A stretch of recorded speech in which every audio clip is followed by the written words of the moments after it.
everyone, I'm Liz Brown Swanson, and welcome to Around the Peninsula. Well, today, on this very gorgeous day, I am feeling very thankful to be sitting up here at the Catalina View Gardens in Rancho, Palos, Verdes.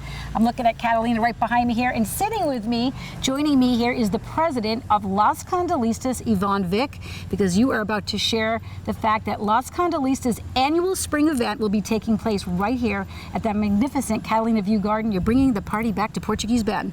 We are, Liz, and we are so excited that a place where we have been for years in prior history is now going to be revisited by us, and we're going to be able to entertain our guests at this fabulous Catalina View property, which is much improved, and we're surrounded by not only the ocean, which you probably see on the camera, but we're surrounded by vineyards, orchards, and gardens, vegetable gardens, organic vegetable gardens. So what better place to be able to share with nature for our theme this year, which is history and mystery of Palos Verdes Peninsula. This is the 46th annual event that benefits all the charities that Las Candalistas supports. Of course, for many years we know this event as Walk on the Wild Side. Right, but right. It's still a wild event, and it's still all that great stuff, but you're calling it your annual spring event. We're calling it annual spring, but we relate to the Walk on the Wild Side, and this year it's history and mystery of Palos Verdes. And for every year, about 150 volunteers for Las Candalistas join us, and we raise money for children and the environment in the local South Bay area. And we've been doing this for almost 50 years. And amazing, since this group has been founded and started, I think you mentioned that you've brought in nearly $2 million for children's charities and the environments. Congratulations on that. Yes, and we're very proud of that. And it's the local charities that support our local communities in this area. And so every year we receive 15 to 20 requests for money from these local organizations, and the members vote on the 3 top recipients of our fundraising. And so we do that every year, and we also contribute in-kind donations to many of the community charities, and that gives us more connection with the local community. And who will be what are your philanthropies this year from the benefiting from this event? This year we have 3 again, and the first one is Harbor Interfaith, and we're going to be able to fund a preschool and after-school food program for the members of Harbor Interfaith and the people they care for, and they are homeless. The second recipient is Pediatric Therapy Network, and that is an organization that hosts the Camp Escapades every year for these children who are physically disabled and have some kind of a disability, and it's a fabulous educational and a very strengthening week for them. And so we're going to be able to fund and participate in that. The third one is the Marine Mammal Care Center, which they're the ones who save all of our seals and our birds and nurse them back to health. And we are able this year to contribute the money to fund another docent there, a coordinator, so that's going to enable more participation by them with LAUSD. The challenge, because there's so many wonderful causes that you could contribute to, and I know that I'm also a member of the group, and I've belonged since 2000, and then you get a lot of applications for so many worthy causes, but you sort of spread the wealth, which is very nice. We do. Which is great. And we just want to remind our viewers watching that if you want to come to this year's spring event hosted by Las Candalistas, it is May 1st on Thursday. Right. And you need to go onto the website to buy tickets. This year is not like the other years where you could walk up and buy a ticket. So many of the people maybe watching this program have attended before, and they could always at the last minute just walk up and buy a ticket.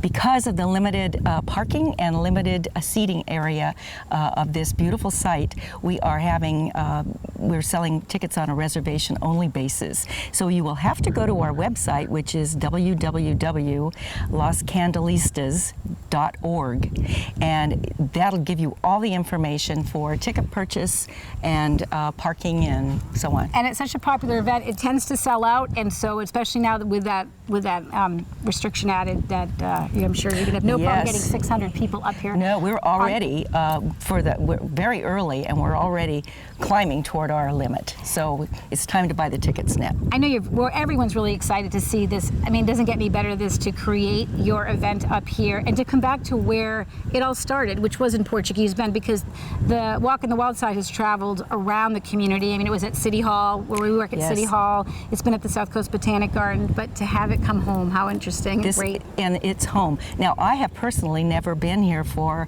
a Walk on the Wild side, but probably you have, and others who loved it, and I have friends who have attended, and they're coming back because they want to come home. Now, give us a scene setter. What is it going to be like up here on May 1st at the spring event, which again, the theme is? The history and mystery of Palos Verdes Peninsula.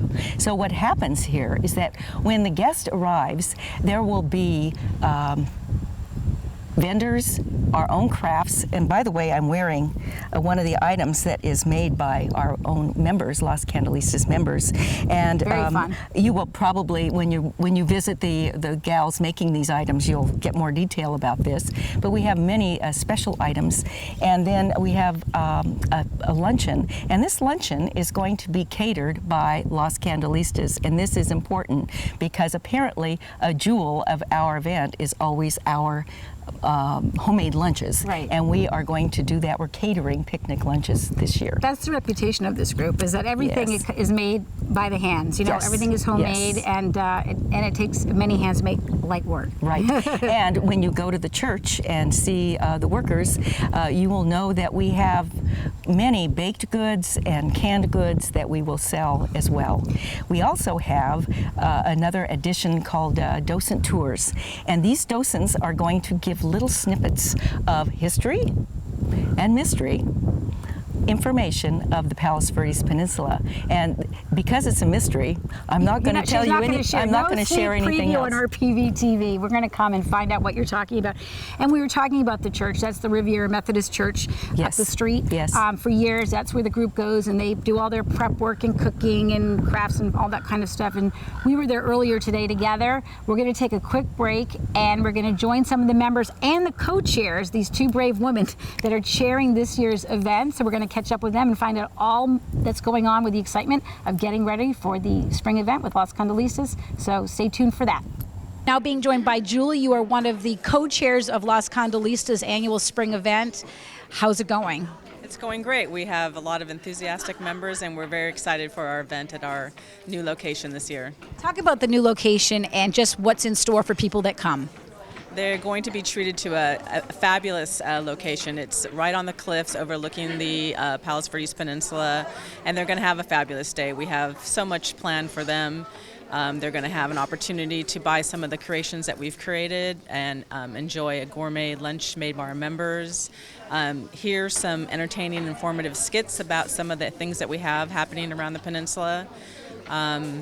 It's just going to be a spectacular day. The theme this year is the history and mystery of Palos Verdes? Yes, the history and mystery of Palos Verdes.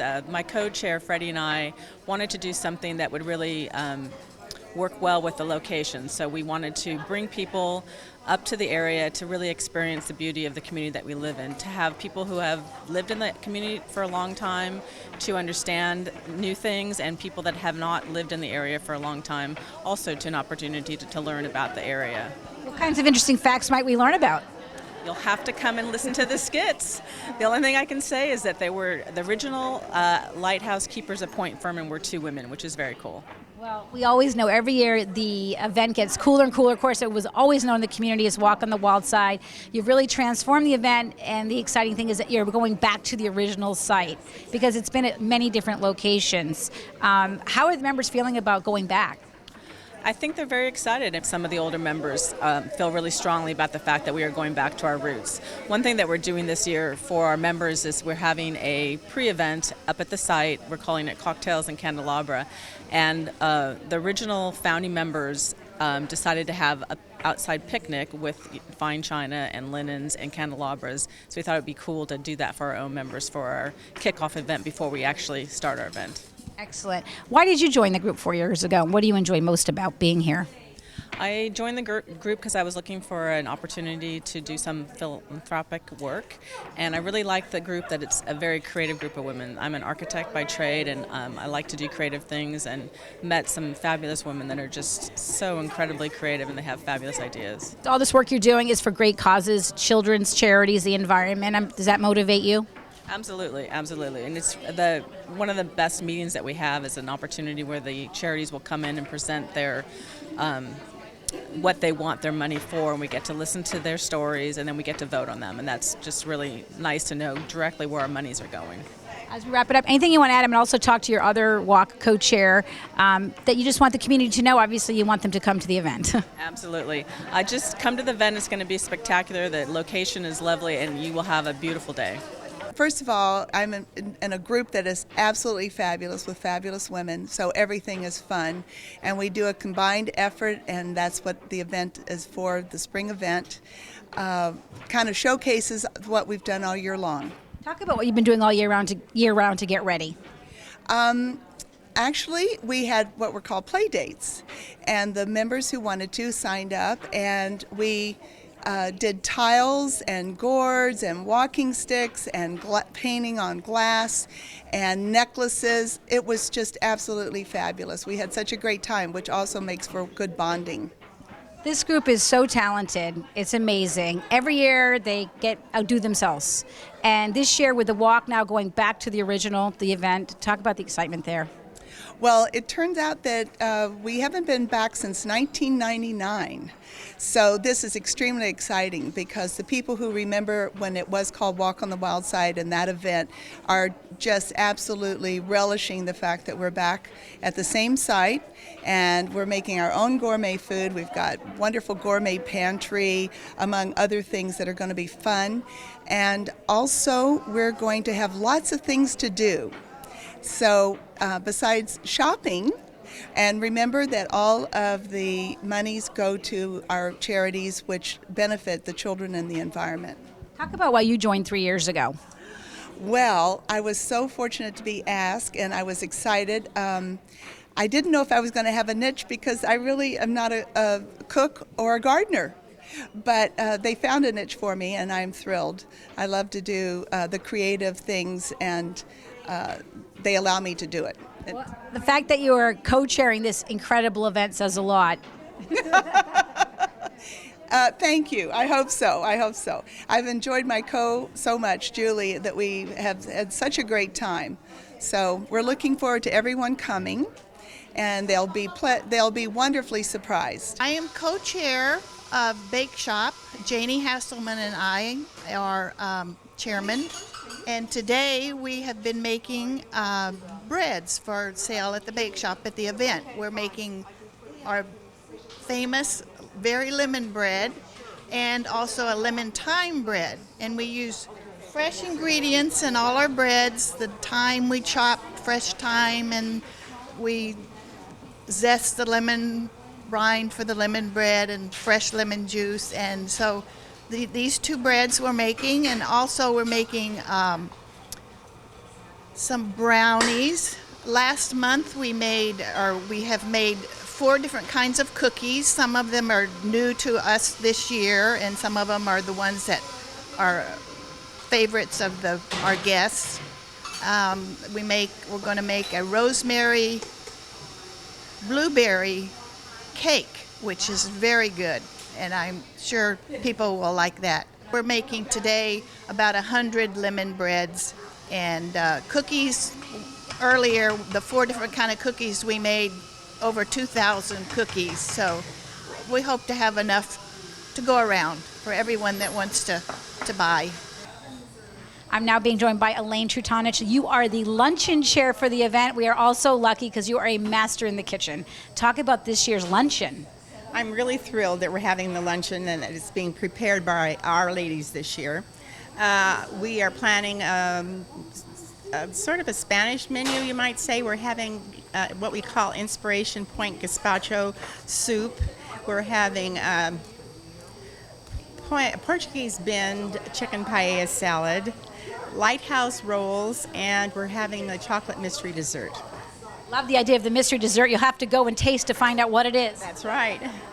And the women, talk about how we all come together, this group, to prepare.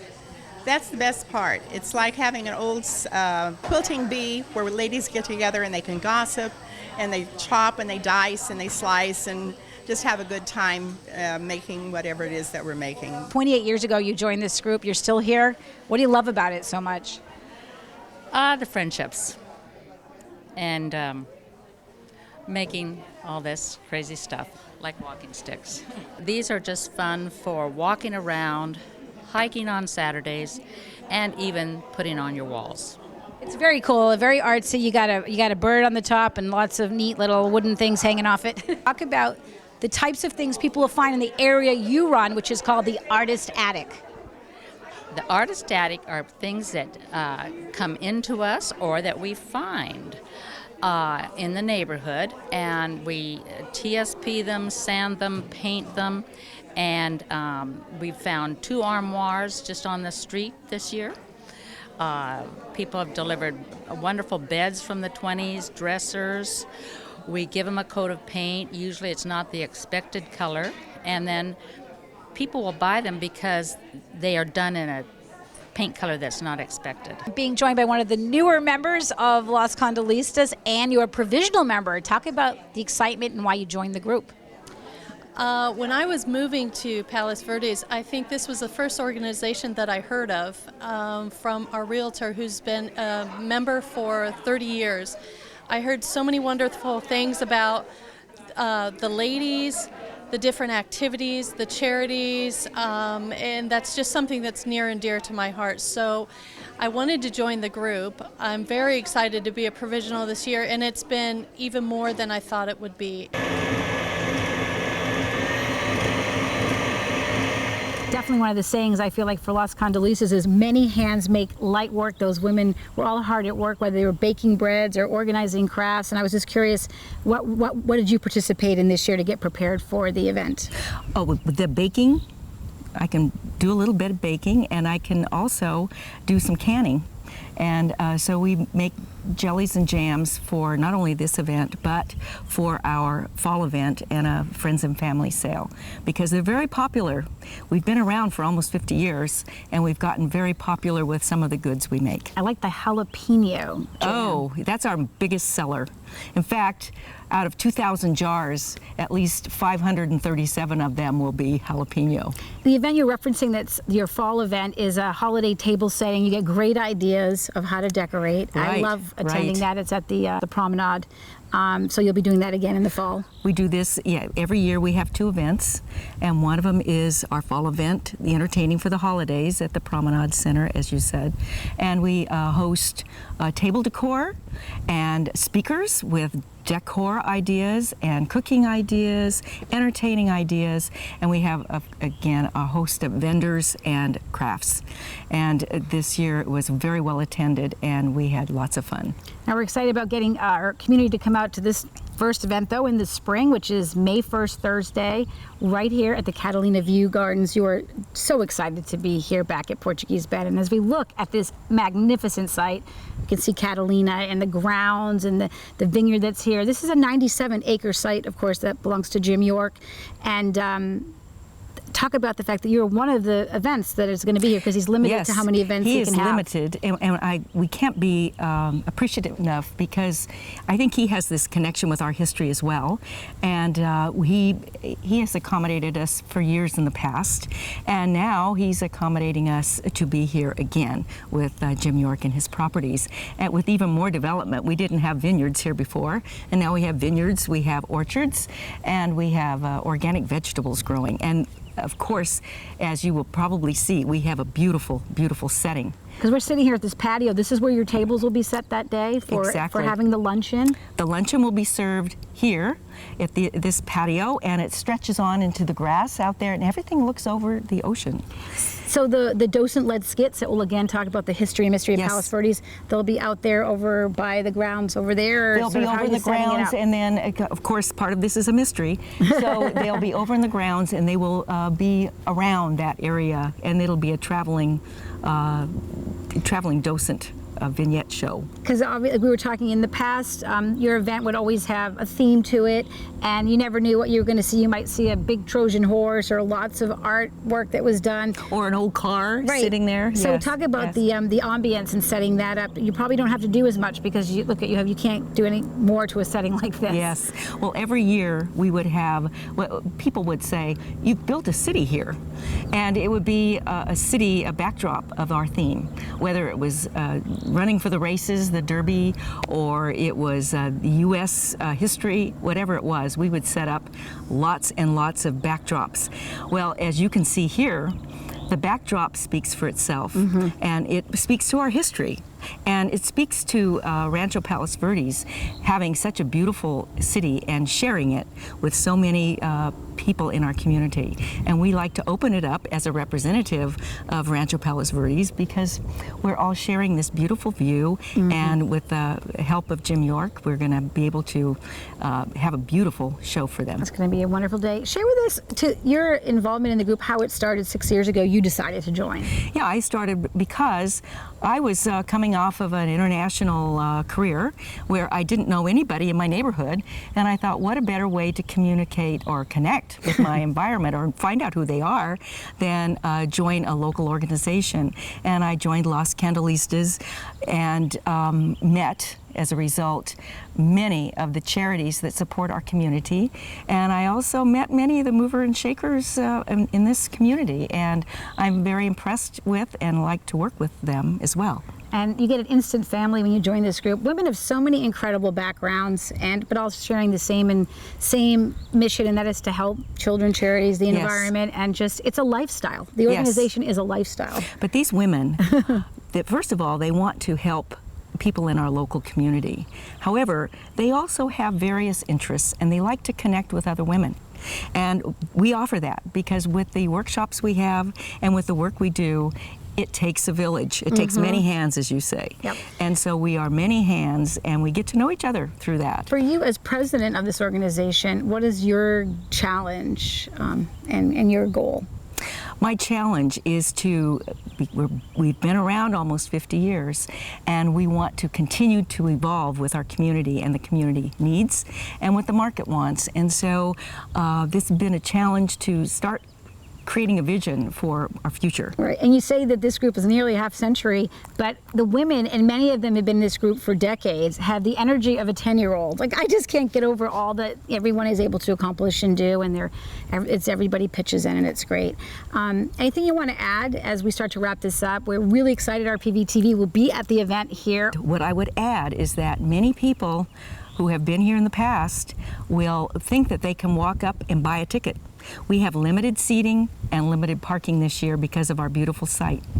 And so buy your tickets early, make your reservations early. We're starting to sell lots of tickets. Well, that's good. We want that to happen. All right, Yvonne, thank you so much for joining us. We cannot wait to go to the event. Again, mark your calendars for May 1st. We want to see you here at Las Candalistas annual spring event held right here at the beautiful Catalina View Gardens. Hope to see you then. I'm Liz Brown Swanson. Thanks for watching. See you next time.